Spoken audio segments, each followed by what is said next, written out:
Dan Nabi SAW sudah bersabda, Allah Subhanahu wa Ta'ala berkata kepada para malaikat pembagi rezeki, lapangkan rezeki hambaku ini, karena kalau engkau lapangkan dia akan bersyukur.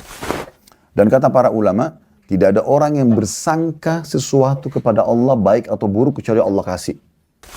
Apa kata Nabi SAW waktu ditanya, Islam apa, amalan apa dalam Islam yang paling baik, paling Allah cintai, paling besar pahalanya, paling mudah memaafkan dosa-dosa? Bismillahirrahmanirrahim. Kita akan masuk pada serial kita yang kelima, sebab-sebab kebahagiaan ini, yaitu tentang masalah peka terhadap nikmat. Nah, ini poin penting sekali. Karena peka terhadap nikmat ini artinya kita betul-betul selalu saja dalam setiap detiknya yang kita lihat adalah nikmat Allah. Dan dengan ini, maka semua yang kita anggap sebagai sebuah ujian akan jadi kecil. Bahkan kita anggap juga bisa berbalik, kita anggap sebagai sebuah nikmat. Hal-hal mungkin yang kita anggap kurang baik. Misal kita anggap kurang baik itu lapar misalnya. Haus misalnya. Capek misalnya. Karena orang kalau ditanya, apakah Anda mau haus? Jawabannya tidak. Mau lapar? Enggak. Mau capek? Enggak. Mau sakit? Enggak. Orang semua jawabnya enggak. Tapi berarti kan seakan-akan itu bukan nikmat ya. Tapi kalau kita peka teman-teman sekalian, kita akan menyadari itu adalah nikmat yang sangat besar. Karena kalau tanpa lapar kita nggak enak makan. Tanpa haus kita nggak enak minum.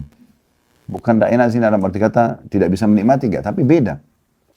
Dengan tanpa capek kita nggak enak istirahat. Sekarang contohnya, kalau kita sudah makan kenyang, anggap kita makan makanan yang enak, kemudian kenyang. Setelah itu, dihidangkan lagi makanan terenak di dunia dan termahal. Setelah kenyang, apakah kita masih mau makan? Enggak kan? Cuma 2-3 orang yang jawab ini. Hah? Berarti semua masih mau makan kalau kenyang? Oh enggak, Alhamdulillah. Soalnya saya nanya cuma 2-3 orang yang jawab. Dalam hati beda. Kalau dalam hati itu pas saya tidak nanya. Kalau saya nanya berarti saya butuh jawaban. Umumnya orang kalau sudah kenyang kan tidak mau makan ya. Seenak apapun makanan itu, semewah apapun kita sudah nggak mau makan. Kenapa? Sudah kenyang. Tapi coba kalau kita lapar, nasi, tempe, sambal, lahap sekali kita makan. Berarti kalau kita lapar, sekarang mulai hari ini, ke depan kalau sudah belajar, jangan bilang aduh lapar.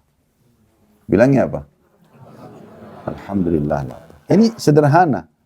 Kenapa? Karena dengan lapar itu kita enak sekali makannya. Coba kita bayangkan teman-teman, kalau kita lagi tidak haus, terus ditawarin, Pak, Bu, mau minum apa? Pasti kita akan milih, oh saya mau teh hangat, saya mau teh, karena memang lagi tidak haus kan. Tapi coba kalau kita lagi haus, saya mau air es yang dingin. Dan kita nikmat sekali minum. Coba kalau kita lagi puasa, pas buka puasa minum air dingin. Kan nikmat sekali. Berarti haus itu bukan sebuah ujian sebenarnya. Gitu kan? Begitu juga kita pada saat kalau dari pagi, tidur terus sampai malam, misal. Terus malam disuruh tidur lagi, kira-kira masih bisa tidur? Coba kita kalau dari pagi, aktivitas, sampai menjelang maghrib atau isya, aktivitas, malam kita diberikan kesempatan tidur. Begitu enaknya kita istirahat tidur, karena memang capek. Sekarang sakit misalnya, hal yang mungkin orang semua tidak mau. Baik, tanpa kita sadari teman-teman sekalian, ternyata sebuah nikmat ada tersirap di situ. Karena dengan kita misalnya lagi flu, lagi demam, terus di depan kita ada orang minum air es, ya, dia sehat, kita lagi meriang, dia malah sehat. Kita baru menyadari, oh ternyata waktu sehat itu enak banget. Bayangkan kalau kita nggak pernah dikasih sakit sama Allah. Mungkin kita kufur. Justru semua itu adalah kendaraan-kendaraan untuk mensyukuri nikmat Allah Subhanahu wa Ta'ala. Selalu teman-teman, lihat orang yang di bawah kita. Jangan selalu patokannya orang yang di atas. Kita tidak akan pernah bersyukur kalau kita lihat orang yang di atas. Kalau kita mau tahu bagaimana besarnya nikmatnya Allah, saya kadang-kadang di Jakarta, supaya melihat nikmat Allah besar misalnya dengan rumah yang Allah berikan, walaupun kita misalnya punya rumah tidak seberapa besar, coba jalan di gang-gang, kita lihat rumah-rumah orang. Itu betul-betul subhanallah rumah dengan petak yang kecil, dalam gang-gang di Jakarta itu padat sekali. Depannya lagi gang, di jalan kecil, dekat kecil itu got lagi. Gimana caranya mereka jalan? Kadang-kadang 2-3 orang sudah mepet. Saya pernah masuk di belakang satu rumah sakit, saya tidak usah sebutin. Waktu itu pas azan mau cari masjid. Kebetulan keluarga saya lagi berobat di situ. Terus saya cari, Pak, sana security mana masjidnya Pak? Karena di Situ cuma ada tempat sholat kecil. Terdengar azan. Oh, di belakang rumah sakit ada, Pak. Saya jalan masuk di gang-gang itu. Subhanallah, Allah perlihatkan rumah-rumah kecil-kecil. Ya, dempet-dempet semuanya. Jalannya juga kecil. Kalau saya jalan, ada orang lain jalan. Di sebelah kami, kiri kanan got ini. Jadi harus mepet-mepet. Jalan jauh. Tempatnya masuk, sholatnya turun ke bawah lagi. Tapi orang-orang hidup di sana. Ada yang jualan di situ. Ada yang ngobrol depan rumahnya, bahagia saja. Tegur-tegur sapa sama tetangganya. Yang seperti ini harus dilihat, teman-teman. Supaya kita yang ada di komplek perubahan ini, oh ternyata luar biasa nikmat. Jangan lihat selalu rumah yang lebih besar di komplek sebelah. Gak akan terima kasih sama Allah. Kita akan anggap kecil itu semua. Dan Nabi SAW sudah bersabda, Allah Subhanahu wa Ta'ala berkata kepada para malaikat pembagi rezeki, lapangkan rezeki hambaku ini, karena kalau engkau lapangkan dia akan bersyukur. Dan sempitkan rezekinya hambaku ini, karena kalau kau bukakan maka dia akan kufur. Allah lebih tahu. Makin kita peka terhadap nikmat, makin melimpah Allah kasih. Lisan kita selalu Alhamdulillah, Alhamdulillah, Alhamdulillah. Terus kita juga berbagi dengan orang yang makin melimpah, pasti.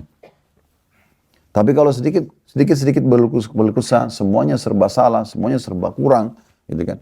Sedikit saja ada kesalahan yang dari pelayanan orang di rumah sakit misalnya itu apa, kita sudah ngamuk-ngamuk sana sini, tapi lupa dengan orang yang sudah antri 2-3 hari misalnya. Ada orang yang mungkin tidak bisa masuk ke rumah sakit itu, contoh misalnya. Begitu banyak, kita harus peka, makanya saya berikan judul peka terhadap nikmat.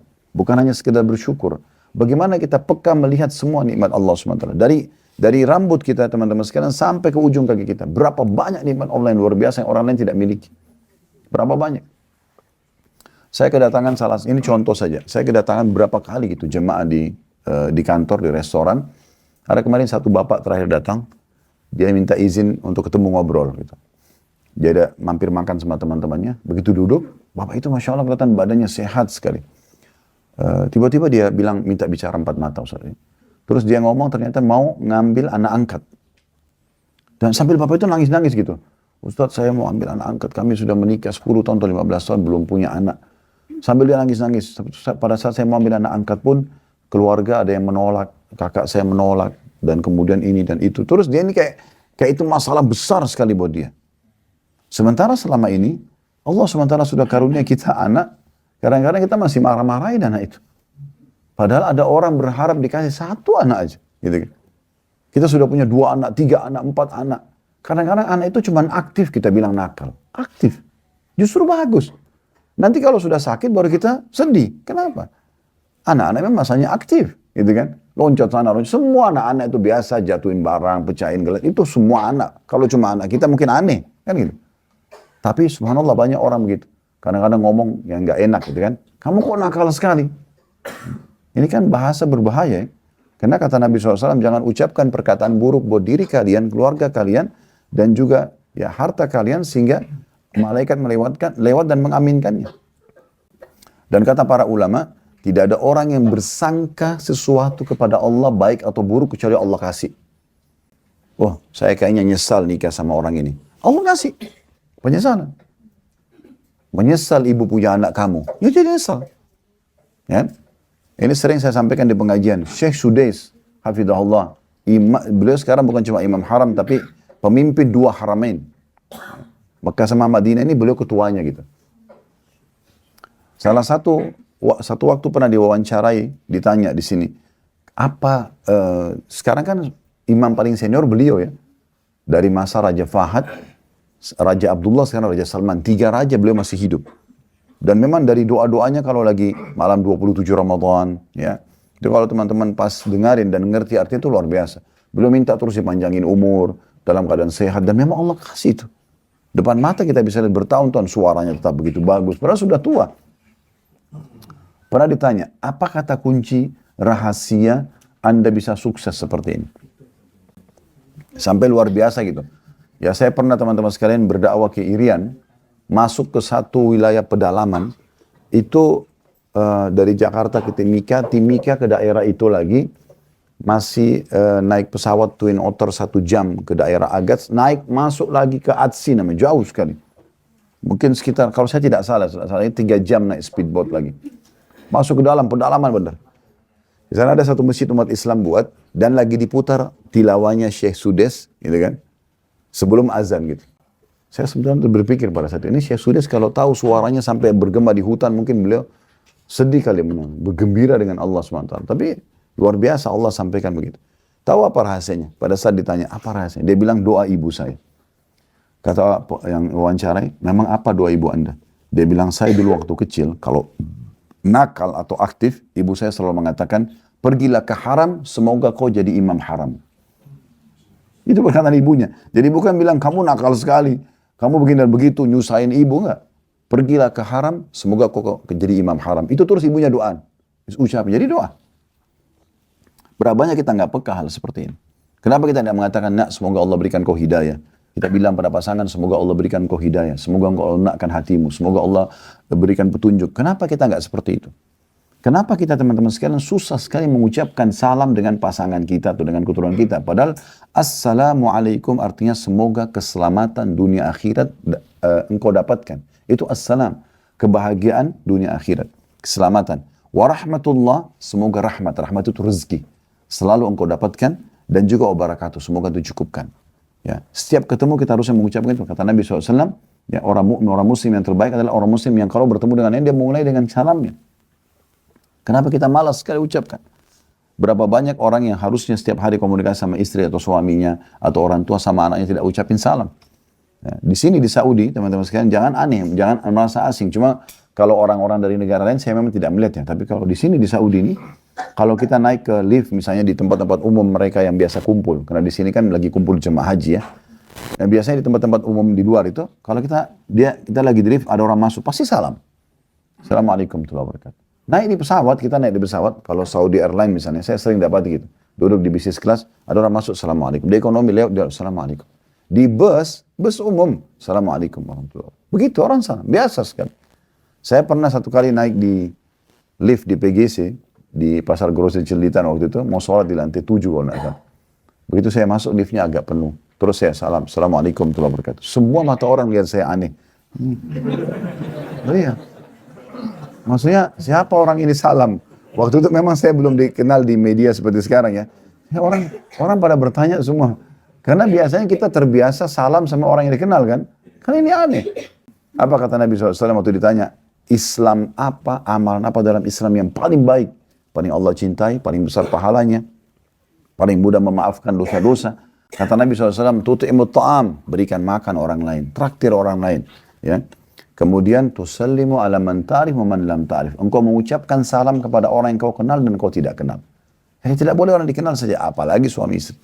Di sini udah biasa teman-teman. Kami kalau bertamu sama teman-teman kami di sini, mereka punya penataan rumah. Jadi kalau kita masuk, biasanya ada banyak pintu. Mirip dengan kamar hotel ini gitu. Ada pintu ya. Nah, ada pintu khusus untuk ruang tamu laki-laki. Ada pintu khusus untuk ruang tamu perempuan. Jadi kalau tamu laki-laki masuk ke situ ditutup pintunya. Nanti tuan rumah laki-lakinya yang melayani. Nanti kalau tamu perempuan ke ruang sana, nanti ada tutup pintunya lagi, ada yang layani gitu. Nah, biasanya tuan rumah laki-laki itu layani kami terus mengatakan silakan masuk, kita masuk. Diajak ngobrol sama dia. Kalau istrinya sudah siapin makanan, ada biasa mereka tekan tombol bel dari dalam rumahnya, itu keluar suara belnya di ruang tamu kita, terus suaminya sudah tahu berarti makanan sudah siap. Atau diketuk pintu misalnya. Kalau makanan sudah siap tinggal diambil. Maka biasanya tuan rumah ini, dia keluar nih. Tadi waktu dia sambut kita salam masuk rumah, dijawab sama dia. Kemudian dia masuk ke sana, diambil makanan, cuma bawa makanan dari dalam rumah masuk ke ruang tamu lagi, salam sama kami. Assalamualaikum. Padahal ini dari ketemu ngobrol nih. Begitu luar biasanya. Berapa banyak kita ngobrol sama istri, sama suami tiap hari, gak mau salam. Saya kadang kalau jalan sama ikhwana, dia tidak salam, dia angkat telepon istri, langsung to the point bicara. Ya akhi, salam dulu. Antum sedang doakan, Assalamualaikum, semoga kebahagiaan, keselamatan dunia akhirat. Warahmatullah, ya, semoga rahman Allah, juga rezeki Allah, wabarakatuh, dan berkah Allah selalu bersamamu. Nah, ini doa yang luar biasa gitu. Dan usahakan kalau salam lengkap itu. Assalamualaikum warahmatullahi wabarakatuh. Begitu, nggak usah ringkas-ringkas. Ya. Kalau tulis wae ringkas-ringkas gitu. Ya. Jadi tulis lengkap gitu. Ucapkan lengkap. Assalamualaikum aja. Oke. Dapat berapa kalau Assalamualaikum? 10. Kalau tambah warahmatullah, 10 lagi. Wabarakatuh 10 lagi. Itu terjadi di masa Nabi SAW. Lalu lagi duduk dengan para sahabat, ada yang datang. Assalamualaikum, terus duduk. Nabi SAW jawab, Nabi mengatakan, lahu asyara. Orang ini dapat 10 pahala. Datang orang kedua, dia tambah warahmatullah. Assalamualaikum warahmatullah. Duduk dia. Kata Nabi SAW setelah jawab, lahu ishrun. Orang ini dapat 20 pahala. Datang orang ketiga, subhanallah, di majelis yang sama, ucapin lengkap. Assalamualaikum warahmatullahi wabarakatuh. Lalu dia duduk. Nabi SAW jawab, lalu Nabi mengatakan, lahu thalathun. Orang ini dapat 30 pahala. Sudah tahu nggak teman-teman sekalian, Abdullah bin Umar radhiyallahu anhu, kalau sudah selesai sholat duha, sudah selesai zikir paginya, ibadah yang dia lakukan di pagi itu sudah selesai, keluar dari rumahnya ke ujung gang, balik lagi hanya salam aja. Salam sama fulan, salam sama saling mendoakan gitu. Yang ini, Assalamualaikum warahmatullah, yang jawabkan juga sama. Wa'alaikumussalam, dan untuk anda juga keselamatan dunia akhirat. Warahmatullah, juga rezeki Allah melimpah. Wabarakatuh, dan juga keberkahan Allah. Kenapa kita nggak seperti ini?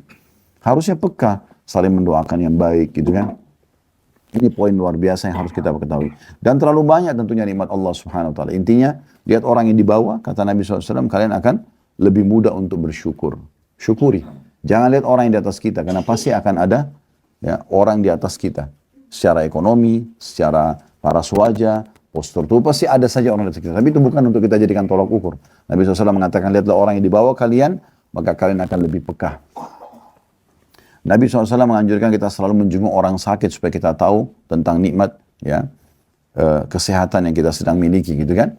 Bahkan Nabi SAW mengatakan disuruh ziarah orang sakit dan beliau mengatakan siapa yang menziarah saudaranya maka dia akan dapatkan Allah akan datangkan 70.000 malaikat yang memohon ampun untuknya sampai sore hari. Kalau dia ziarah, kalau dia jenguk saudaranya sakit pagi hari, itu malaikat 70.000 doakan dia sampai sore hari. Kalau dia jenguk sore hari, ya, walaupun cuma 5-10 menit misalnya, maka ada 70.000 malaikat yang mendoakan dia sampai pagi hari. Begitu terus. Contoh misalnya, untuk kita, tujuannya sebenarnya untuk supaya kita mengetahui, oh ini masih ada banyak orang yang sakit dibandingkan saya gitu ya. Saya masih sehat, saya masih begini dan begitu. Ini contohnya. Kita berapa kali disuruh ziarah kubur misalnya. Kata Nabi SAW, saya dulu larang kalian di Mekah ziarah kubur, karena memang waktu itu masih banyak kuburan orang kafir, umat Islam yang sangat sedikit jumlahnya. Maka sekarang di Madinah ziarah karena dia mengingatkan kematian. Supaya kita sadar, oh saya masih hidup, masih punya peluang untuk beramal soleh. Nah begitu, kita peka dalam masalah-masalah hal seperti ini. Makanya Allah Subhanahu wa taala sangat wajar menitik beratkan dalam surah Ibrahim ayat 7, wa id ta'adzana rabbukum la in syakartum la azidannakum wa la in kafartum inna adzabi lasyadid. Dan ingatlah ketika Tuhan Muhammad ya, memaklumkan, mengiklankan, menginformasikan dengan jelas, sesungguhnya jika kamu bersyukur atau kalian semua bersyukur, pasti aku akan menambah nikmat tersebut, dan jika kamu mengingkari nikmatku maka sesungguhnya azabku sangat pedih. Yang perlu kita perbaiki teman-teman sekalian adalah kita biasa mau bersyukur kalau di mata kita itu nikmat. Ini yang jadi masalah. Padahal sebenarnya bukan tolak ukur di mata kita, tapi ya di mata Allah Subhanahu wa taala. Yang Allah nilai nikmat adalah kita harus nikmat, kita harus syukuri. Gitu kan? Kalau ada banyak orang menyempitkan nikmat itu hanya uang saja. Sehingga kalau ada uang, maka dia anggap dia perlu bersyukur. Tapi yang lain dilupain nih, kesehatan, keturunan, pasangan hidup, segala macam dilupain. Padahal rezeki itu bukan cuma duit, bukan cuma uang. Rezeki itu adalah semua yang bisa membuat roda kehidupan di muka bumi berjalan, namanya rezeki. Oksigen yang kita hirup, mata yang ditangkap oleh mata sehingga kita bisa melihat, telinga yang didengar oleh kuping, ya kita bisa mengetahui apa yang orang sedang ucapkan kepada kita, ya fungsi-fungsi anggota tubuh semua masih maksimal. Itu adalah nikmat Allah Subhanahu wa taala yang melimpah, yang harusnya kita peka ya. Ini makanya judul kita peka terhadap nikmat Allah Subhanahu wa taala. Dan Hasan Basri rahimahullah menanggapi firman Allah Ibrahim ayat 7 tadi mengatakan, siapa yang bersyukur atas nikmat Allah, Allah akan menjadikannya semakin taat. Salah satu efeknya adalah kalau kita selalu mengatakan alhamdulillah, alhamdulillah, alhamdulillah, Allah arahkan kita kepada ketaatan kepadanya. Karena syukur itu. Ar-Rabi berkata, siapa yang bersyukur atas nikmat Allah, maka Allah akan menambahkan karunia-Nya. Maknanya itu. Kan tadi dikatakan kalau kalian syukur maka aku akan tambah. Ditambah apa? Kata Hasan Basri, ditambah ketaatan. Sehingga dia makin taat kepada Allah. Dengan makin taat kepada Allah, maka makin melimpah lagi rezekinya. Ya, ibaratnya kalau pegawai itu makin patuh ya, dengan peraturan perusahaan, maka makin banyak mendapatkan perhatian khusus dari perusahaan. Nah, seperti itu. Ar-Rabi bin Huthaim rahimahullah berkata, siapa yang bersyukur kepada Allah, maka Allah akan menambahkan karunia. Maksudnya, rezeki yang melimpah. Bukan hanya uang. tapi semua yang membuat roda kehidupan bisa berjalan namanya rezeki. Kemudian Muqatil rahimahullah berkata, siapa yang bersyukur atas nikmat Allah, maka Allah akan menambahkan baginya kebaikan dunia. Semua kebaikan dunia akan dia dapatkan dengan dia bersyukur kepada Allah subhanahu wa ta'ala. Orang yang biasa bersyukur dengan hal-hal yang kecil, maka hal yang besar dia akan lebih mudah bersyukur. Makanya saya berikan judul sekali lagi, peka terhadap nikmat. Maksudnya lihat hal-hal yang kecil, maka itu akan memudahkan kita bersyukur pada hal yang besar. Ya. Itu sesuai dengan sabda Nabi SAW dalam hadis riwayat Ahmad dan dihasankan oleh Syekh Albani, "Man lam yashkuril qalila, lam yashkuril katsir." Siapa yang tidak berterima kasih dan bersyukur kepada Allah dengan hal yang sedikit, maka berarti dia tidak akan pernah berterima kasih pada Allah dengan hal yang besar. Jadi memang mulai dari yang kecil. Apapun yang kecil kita peka, selalu bersyukur kepada Allah SWT, maka akan membuat kita mensyukuri yang besar. Jadi ibaratnya juga kalau ibadah yang lainnya, kayak contoh salat. Kalau teman-teman biasakan sibukkan diri dengan ibadah sunnah, ibadah wajibnya pasti terjaga. Pasti. Jadi nggak usah kita repot jaga ibadah wajib, karena memang dasarnya kita sudah jaga ibadah sunnahnya. Seperti itu. Kita kalau sudah biasa sedekah, zakat kita akan jalankan. Kita biasa puasa sunnah, puasa wajib akan mudah. Kita biasa umroh, haji akan mudah. Begitu seterusnya. Nah seperti itu maksudnya. Yang dimaksud dalam makna hadis tadi yang baru kita bacakan ya. Dan juga perlu kita ketahui bahwasanya setiap kita bersyukur, maka manfaatnya untuk diri kita sendiri. Allah tidak butuh dengan syukur itu. Jadi kita harus selalu faham ini kita yang membutuhkannya. Dengan mengucapkan Alhamdulillah, maka kita akan mendapatkan manfaat buat diri kita sendiri. Sebagaimana Allah jelaskan dalam surah Luqman, ya, dalam surah Luqman ayat 12. Wa man yashkur fa innama yashkuru li nafsi. Siapa yang berterima kasih atau bersyukur kepada Allah, maka sesungguhnya ia manfaat syukur itu akan kembali kepada dirinya sendiri. Akan kembali kepada dirinya sendiri. Dan ini perlu digarisbawahi tentunya teman-teman sekalian supaya kita faham. Ada hal lain yang harus kita fahami dalam masalah kepekaan dalam syukur ini. Ya. Yaitu Ibnu Taimiyah rahimahullah mengatakan, syukur itu harusnya, kata beliau, asyukru yakunu bil qalbi wal lisani. Asyukru yakunu bil qalbi wal lisanu wal jawarihu walhamdu la yakunu illa bil lisan. Syukur itu harus dijalani dengan 3 anggota tubuh. Ya. Dengan hati, kita yakini itu adalah semua nikmat dalam hati kita. Kemudian lisan selalu mengucapkan, dan yang tidak kalah penting, seluruh anggota tubuh juga ikut. Nanti kita jelaskan masalah anggota tubuh ini ya. Adapun ya, alhamdulillah, maksudnya puji-pujian saja, itu hanya dengan lisan. Jadi kalau mau dianggap orang itu bersyukur, dia harus 3 hal yang dilakukan. Ya, hatinya meyakini itu adalah sebuah nikmat. Jangan dia pungkir dalam hati lalu lisannya mengatakan Alhamdulillah, enggak. Memang dia tahu ini adalah sebuah nikmat dalam hatinya, kemudian dia ucapkan dengan lisannya. Lalu ini yang tidak kalah penting, anggota tubuhnya dipakai dalam ketaatan. Tidak pantas teman-teman sekalian, kita ini sudah diberikan kesehatan oleh Allah, mata kita terang, telinga kita bisa mendengar dengan baik, semua anggota tubuh baiklah. Lalu kita pakai bermaksiat kepada Allah, ini tidak pantas gitu. Ya. Masa kita diberikan fasilitas lalu kita pakai berdosa gitu. Harusnya jangan. Jadi kita harus fahami tentang masalah ini. Ya. Anggota tubuh kita harus kita gunakan untuk ketaatan kepada Allah. Kalau ada seorang hamba, dia menggunakan matanya untuk melihat yang haram misalnya. Ini tidak pantas, karena mata Allah sudah sehatkan untuk melihat kebesaran Allah SWT di alam semesta, untuk membaca kitabnya Allah, ya. Bukan untuk maksiat. Tidak pantas gitu. Kalau kita di perusahaan dikasih sebuah fasilitas, lalu kita pakai dalam maksiat, ini tidak pantas gitu. Salah sekali. Harusnya kita ya, pakai dalam ketaatan. Telinga juga, dengarkan ayat-ayat Allah, dengarkan ceramah. Bukan didengarkan yang lain, karena akan kita salah gunakan fasilitas ini, gitu kan? Lisan juga Allah kasih, suara kita ada. Mungkin misalnya Allah kasih suara merdu, atau kita masih bisa berbicara, tidak bisu. Maka dipakai untuk nasihat, untuk perkataan yang baik. Minimal yang mubah, nanyain kabar orang misalnya. Bukan untuk ghibah, bukan untuk nyakitin orang lain. Nah, seperti itu. Nah, itu yang dimaksud dengan menggunakan anggota tubuh dalam ketaatan kepada Allah Subhanahu wa Ta'ala.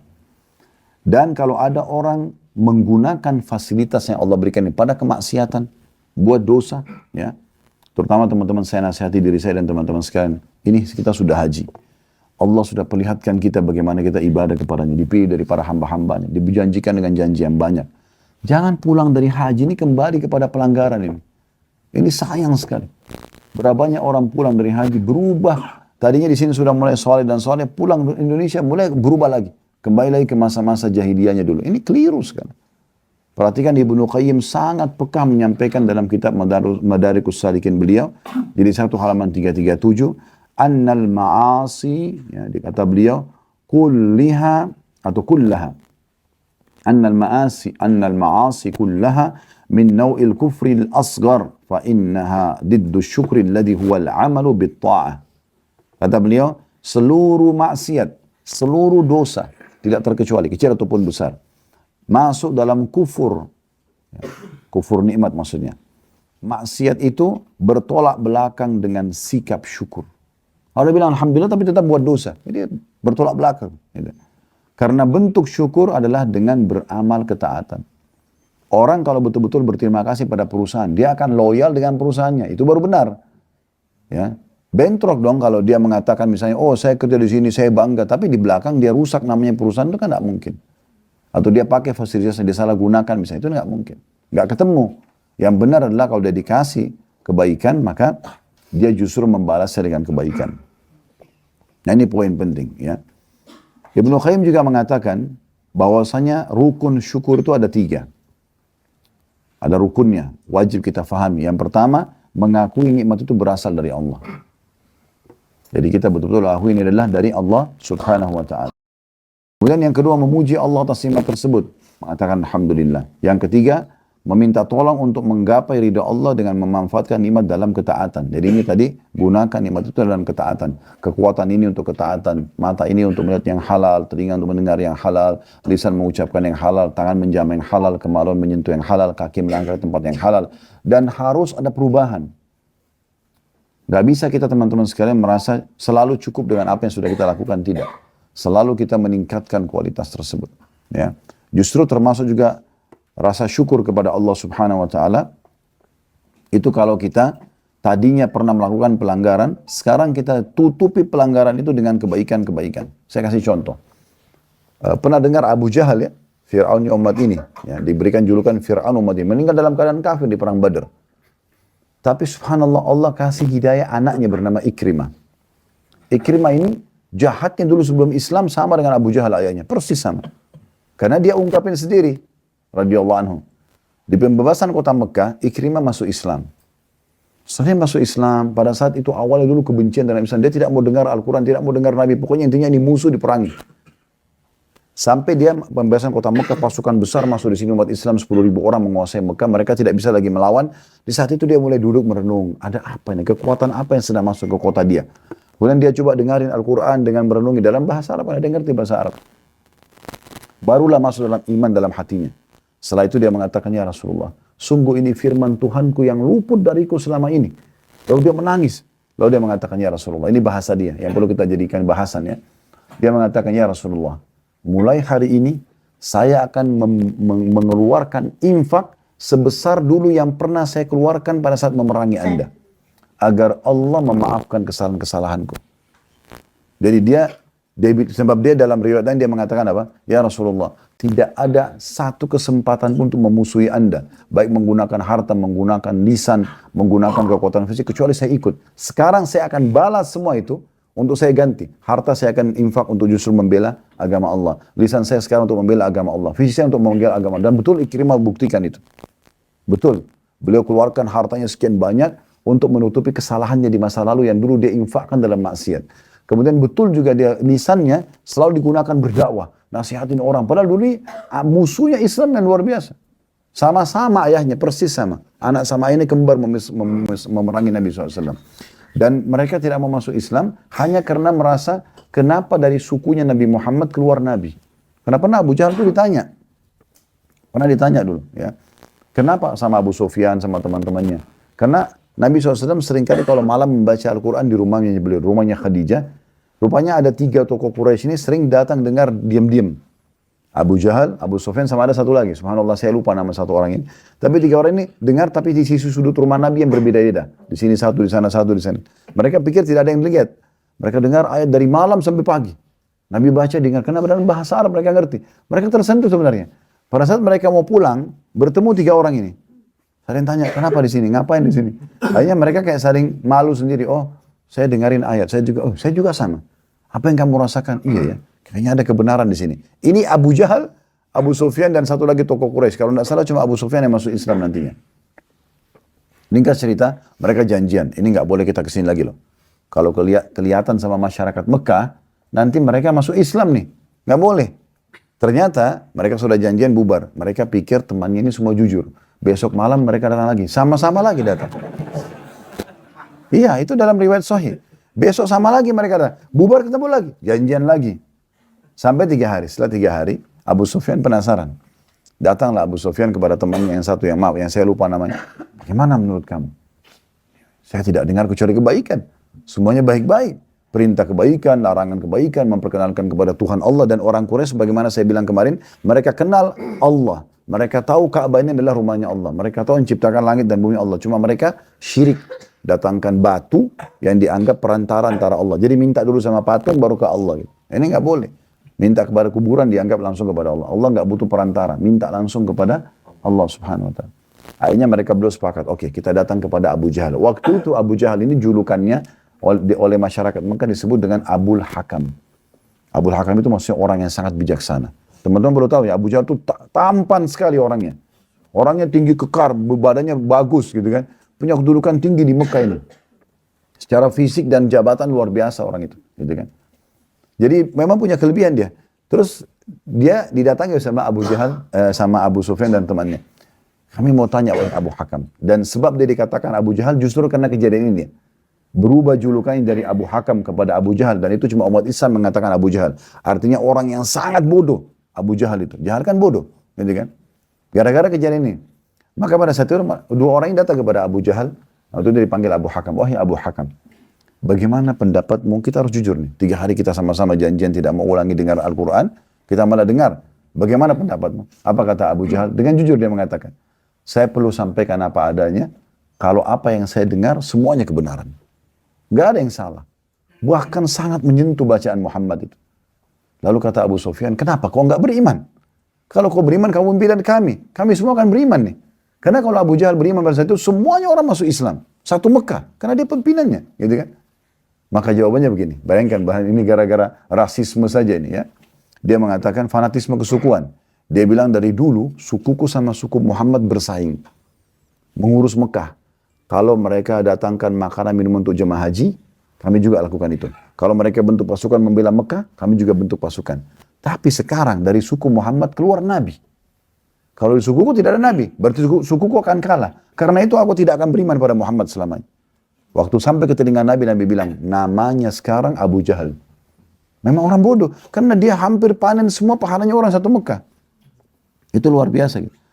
Tapi kita kembali kepada adanya Ikrimah radhiyallahu anhu. Ini beda. Dia tahu nih apa ayahnya bilang, perangi Nabi dengan lisan, iya, caci maki Nabi, salahin Nabi, katain penyihir, bayar orang-orang penyair untuk melantunkan menghina-hina Nabi. Kemudian juga secara harta, semua yang bisa dikeluarkan harta untuk memerangi Nabi dan Islam dikeluarkan. Tambah lagi fisik, perang Badar, Ikrimah ikut bersama ayahnya Abu Jahal untuk ayahnya terbunuh. Ya, di perang Uhud juga ikut. Ya. Sampai di perang Khandak juga ikut. Nah terakhir pembebasan kota Mekah baru dia masuk Islam. Kata Ikrimah, ya Rasulullah, saya baru saya peka mendengarkan firman Tuhanku yang selama ini luput dari aku. Sampai dia nangis karena dengar Al-Quran. Dia bilang, mulai sekarang saya akan mengembalikan semua, menutupi kesalahan saya itu dengan ini. Dulu kalau saya memerangi Anda dengan lisan, mulai sekarang saya akan mendakwahkan Islam itu. Kalau dulu saya perangi dengan harta, sejumlah berapa harta saya keluarkan, saya akan berinfak jalan Allah sebesar itu. Dan saya juga akan membawa fisik ini untuk di jalan Allah. Dan ternyata betul, Ikrimah radhiyallahu anhu terbunuh mati syahid. Ya, terbunuh mati syahid dalam salah satu peperangan. Jadi memang teman-teman dari kisah ini yang perlu kita sampaikan adalah bagaimana seseorang kalau nikmat Allah melimpah pada dia, jangan gunakan pada kemaksiatan. Kalau pernah digunakan dalam kemaksiatan, kesehatan ini, mata, telinga, segala macam, harta kita yang melimpah kita pakai maksiat, sekarang harusnya kita balik setelah faham ini. Tidak boleh lagi. Kita harus gunakan semua itu dalam ketaatan kepada Allah SWT. Balik keadaan sekarang. Kalau dulu kita biasa mengajak orang buat maksiat dengan melimpahnya nikmat pada kita, kita sekarang balik dakwahi mereka. Ajak mereka pada kebaikan, tinggalkan semua. Karena kalau tidak, berarti kita kufur terhadap nikmat Allah Subhanahu wa taala. Terlebih lagi saya mengajak diri saya dulu supaya saya bukan cuma orang mengucapkan, tapi juga yang pertama mengamalkan, baru teman-teman sekalian. Terutama pulang dari haji. Pulang dari haji ini pulang dari ibadah. Sayang sekali kalau pulang dari sini kembali kepada hal-hal yang salah lagi. Belajar, bertanya pada orang ahlinya, apakah ini salah atau tidak. Kalau salah tinggalkan karena Allah Subhanahu wa taala. Balik sekarang keadaan. Kalau kita dulu selalu mengajak traktir teman-teman kita pada kemaksiatan, sekarang kita balik traktir mereka dalam kebaikan-kebaikan, gitu kan? Ajak mereka hadiri pengajian mana, ya, ajak mereka umroh dan haji. Kita bukan lagi ajak mereka ke diskotik, ke tempat-tempat maksiat, bukan, kita harus tinggalkan semua itu. Dan kita harus tutup dulu nafkah yang kita keluarkan untuk maksiat itu. Ya sekarang kita ganti dengan ketaatan supaya itu dimaafkan sama Allah. Berapa banyak orang tidak sadar dulu mungkin dia biayai teman-temannya pada berzina. Nih, biaya semua, silakan masuk hotel, dia yang bayarin segala macam. Dia tidak sadar, itu sudah maksiat. Sekarang taubat kepada Allah harus dia keluarkan nafkah sebesar itu untuk menutupinya dengan ajak misalnya orang umroh, orang haji, orang ke taklim misalnya dan seterusnya. Ada Masya Allah di antara jemaah kita yang pernah hadir di Uhud, setelah pulang mereka mulai ikut ke pengajian-pengajian, terutama di blok yang hadir. Saya ada yang datang di tablik akbar, Masya Allah datang dari kota-kota yang cukup jauh. Biaya teman-temannya, kerabatnya untuk tiket pesawat, ada yang sewa bus lengkap, datang ke pengajian. Semua itu mungkin karena mereka sudah menyadari, oh dulu saya sudah salah nih dalam gunakan harta kepada maksiat. Sekarang saya akan balik itu untuk kepada ketaatan kepada Allah SWT. Ingat ya, karena nikmat Allah itu pasti Allah akan tanya. Dalam sebuah riwayat Bukhari, pernah Nabi SAW lapar sekali. Beliau keluar dari rumah dalam kondisi lapar. Dalam riwayat sahih itu dikatakan, pas beliau jalan, lewat depan rumahnya Abu Bakar. Abu Bakar juga pas keluar, tidak janjian. Lalu kata Nabi SAW, hai Abu Bakar, apa yang membuatmu keluar? Dia mengatakan, saya lagi lapar ya Rasulullah. Di rumah nggak ada makanan. Masa dulu mereka tidak ada kulkas, simpan makanan, atau ada kios-kios kayak kita sekarang bisa belanja setiap saat, atau ada belanja online, kan tidak ada. Orang kalau habis itu, hari itu habis bekal makanan, tidak ada jalan lain. Keluar cari makanan, gitu kan. Maka kata Nabi SAW, ikutlah dengan saya. Mereka lewat di depannya rumahnya Umar. Umar pas keluar juga Umar. Nabi SAW tanya, kenapa Umar kau keluar? Saya lagi lapar ya Rasulullah. Tiga-tiganya begitu kejadian. Kata Nabi SAW, ikutlah dengan saya. Lalu Nabi SAW ajak mereka berdua pergi ke rumahnya satu orang Ansar. Yang terkenal sangat karam, sangat mulia, sangat dermawan. Nabi SAW salam. Kebetulan laki-laki pemilik rumah ini lagi keluar, lagi tidak ada. Lagi ke kebun kurmanya, istrinya ada. Lalu kata Nabi SAW setelah salam, kami datang untuk menemui suamimu. Maka kata ibu tersebut, setelah jawab, Waalaikumsalam, selamat datang wahai Rasulullah, silakan tunggu sebentar, saya akan panggil. Maka duduklah Nabi SAW, ibaratnya kita kalau di ruang tamunya, kemudian ibu ini pergi memanggil suaminya. Suaminya begitu dengar Nabi datang, oh Masya Allah, berita gembira apa ini? Nabi tiba-tiba bertamu di rumah kita di jam seperti ini, di waktu seperti ini. Langsung dia naik ke pohon kurmanya, dia potong kurma dengan tangkainya, ya itu biasanya penghormatan luar biasa gitu kan. Dia tidak petik-petik, dia ambil semuanya lalu dibawa kepada Nabi SAW. Sambil salaman, setelah salam, segala macam, dihidangkanlah ya makanan tersebut. Dihidangkanlah kurma tersebut. Kata Nabi SAW, mungkin engkau tidak perlu seperti ini. Ya, kata Nabi SAW, cukup engkau ambil petik beberapa kurma saja. Kata Nabi SAW, kata pemilik rumah tersebut, tidak ya Rasulullah. Anda lebih pantas kami layani lebih baik daripada ini. Kemudian orang itu sembelih domba. Setelah itu dihidangkan, disuruh istrinya masak masakan yang enak sekali. Pakai roti gandum, pakai za'faran, segala macam. Intinya sangat indah makanan itu diceritakan dalam riwayat tersebut. Dihidangkanlah kepada Nabi SAW. Lalu Nabi makan bersama Abu Bakar sama Umar sama pemilik rumah tersebut. Begitu sudah selesai makan, kata Nabi SAW sambil serius beliau sampaikan. Wahai saudara-saudaraku, beliau berkata pada sahabat-sahabatnya, sesungguhnya nikmat seperti ini Allah akan tanyakan pada hari kiamat. Bahkan dalam riwayat lain beliau mengatakan Allah akan tanyakan air dingin yang kalian teguk, ya, itu sebagai nikmat disyukuri atau tidak, digunakan dalam ketaatan atau tidak. Ingat teman-teman, semua ini akan menjadi saksi pada hari kiamat.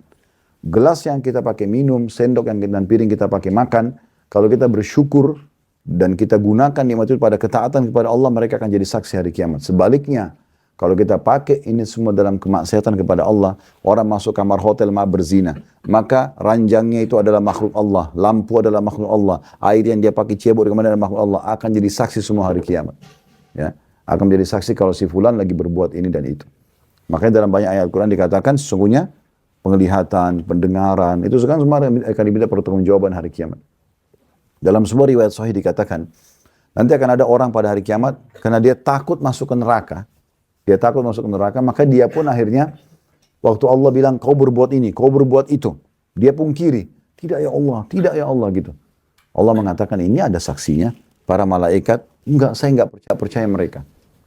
Loh ini benda-benda di sekitarnya semua jadi saksi, enggak, saya enggak percaya. Lalu kata Allah SWT, lalu siapa yang kau percaya? Dia bilang, diri saya sendiri. Kata Nabi SAW, Allah kemudian mengunci lisannya, dia nggak bisa ngomong, lalu Allah buat seluruh anggota tubuhnya berbicara. Matanya menceritakan semua histori yang dilihat. Begini, detik ini dia lihat ini, detik ini dia lihat ini semua. Kemudian telinganya menceritakan, tangannya menceritakan, kemaluannya menceritakan, kaki menceritakan. Setelah itu, Allah buka lisannya, lalu dalam Al-Quran Allah kekalkan, dia berkata begini, lima syahidtum alaina. Setelah dia bisa ngomong, dia mengatakan pada anggota tubuhnya, kenapa kalian ngomong untuk diri sendiri? Saya tadi ini untuk menyelamatkan kalian. Maka anggota tubuhnya berbicara pada saat itu dengan hikmah Allah. Ya, mereka mengatakan, antakanallah ladzi antaka kulla syai'. Yang membuat kami bisa bicara ini Allah. Yang membuat semua sesuatu bisa berbicara. Maka hati-hati teman-teman sekalian. Jadi gunakan kesehatan ini, kekuatan ini, harta ini, peluang ini semua dalam ketaatan. Kalau dulu pernah kita gunakan dalam kemaksiatan, sekarang saatnya kita bertaubat dan kita balas itu. Sebagaimana kasus tadi Ikrimah, dan contoh kita seperti ini banyak sekali. Justru kita sekarang alihkan kepada kebaikan-kebaikan. Kita sekarang justru mengajak orang pada ketaatan-ketaatan, seperti itu. Jadi ini penting untuk digarisbawahi. Makanya perlu kita tahu bahwasanya menggunakan ketaatan, menggunakan nikmat pada ketaatan bagian daripada syukur itu sendiri. Ya. Kemudian juga dalam riwayat yang lain yang perlu kita garis bawahi, kalau ada orang nikmat Allah SWT melimpah pada dia dan dia tetap gunakan dalam kemaksiatan, ini masuk dalam istilah tadarruj. Apa itu tadarruj? Tahapan siksaan dari Allah. Saya kasih gambaran lebih jauh. Kaum-kaum yang Allah binasakan sebelum kita, seperti misalnya kaum Lut yang melakukan homoseksual, kaum Nabi Saleh, ya, kaum Thamud, ada kaum Ad, kaumnya Nabi Hud, ya, ada Namrud, kaumnya Nabi Ibrahim, ada Fir'aun, kaumnya Nabi Musa, banyak sekali. Mereka itu sebelum Allah datangkan hukumannya, Allah binasakan mereka, itu Allah datangkan nikmat yang melimpah di hari-hari terakhir. 3 hari, seminggu sebelum mereka datang siksa, Allah limpahkan nikmat supaya mereka makin lalai. Makin lalai. Karena memang Allah tahu mereka tidak akan taubat. Maka semua itu datang nikmat kepada mereka melimpah, badannya tambah sehat, gembalaannya makin banyak, subur, hasil panennya makin banyak. Sehingga mereka pikir, oh iya, makin lalai lah mereka dari taubat kepada Allah dan mereka terus berbuat maksiat. Maka di hari datangnya hukuman, mereka tidak bisa lagi bertobat kepada Allah SWT. Maka hati-hati. Kalau Allah memberikan kita nikmat yang melimpah sementara kita dalam maksiat, berarti itu hati-hati tahapan siksaan. Supaya kita makin lalai. Oleh karena itu jangan digunakan dalam kemaksiatan teman-teman sekalian. Kita semua pasti punya dosa, bukan berarti kita suci. Tetapi jangan gunakan setelah mendengarkan pengajian seperti ini, kelebihan yang Allah berikan, harta, kesehatan, dan seterusnya, justru kepada dosa kepada Allah SWT. Tidak pantas kita gunakan anggota tubuh dalam dosa, sementara ini adalah sebuah nikmat yang harusnya kita syukuri. Nah itu tadi yang disampaikan. Dan kata Nabi SAW, wa inna rajula la yuhramur rizqa bidzambi nusibu, ya, atau yusibu. Sesungguhnya seseorang itu bisa terhalangkan dari mendapatkan rezeki yang harusnya didapatkan justru karena dosa yang dia lakukan. Dari satu sisi, dia bisa dijadikan itu adalah tahap siksaan, sehingga dia makin lalai, atau sisi lain, ada banyak rezeki yang harusnya sampai pada dia tertahan justru karena dosa yang dia lakukan. Abu Hazim rahimahullah berkata, wa amma man syakara bilisanihi wa lam yashkur bi jami' a'dha'ihi, adapun orang yang cuma bersyukur dengan lisannya tapi tidak dengan anggota tubuhnya, famathalu kamathali rajulin lahu kisa'un fa akhadha bi tarafi falam yalbishu falam yanfa'u dhalika min al-bardi wal harri wal thalji wal matar. Jadi seperti ibaratnya orang yang cuma lisannya mengatakan alhamdulillah tapi tetap anggota tubuhnya buat dosa, ya, tetap melakukan maksiat kepada Allah, ya. Siapapun yang bersyukur dengan lisannya namun tidak bersyukur dengan anggota badan lainnya, itu seperti seorang yang mengenakan pakaian. Ia ambil ujung pakaiannya saja. Dia tidak pakai semuanya. tidak dikenakan seluruhnya, maka pakaian tersebut tidak akan memberikan manfaat untuk melindungi dirinya dari dingin, panas, salju, ataupun hujan. Jadi ibaratnya seperti itu. Ya. Oleh karena itu kita harus hati-hati. Muhammad bin Ahmad ya, menukil sebuah statement lain dari Abu Hazim rahimahullah. Beliau mengatakan, kullu ni'matin la tuqarribu minallahi azza wa jal fahiya baliyah. Semua nikmat yang tidak digunakan untuk mendekatkan diri kepada Allah, ya justru harta digunakan jalan Allah, lisan digunakan untuk nasihatin orang, ya, atau mata digunakan untuk melihat yang halal, telinga mendengar yang halal, tangan menjamah yang halal, kemaluan yang halal, kaki melangkah pada yang halal. Semua nikmat yang tidak digunakan pada ketaatan kepada Allah, fahiya baliyah, maka itu adalah musibah. Itu adalah musibah. Diambil dari kitab Hilyatul Awliya, jadi 1 halaman 497. Jadi memang mereka itu, para ulama salaf selalu pekah dengan nikmat-nikmat Allah subhanahu wa ta'ala, sehingga mereka justru makin besar nikmat, makin banyak bersyukur. Makin banyak bersyukur ya.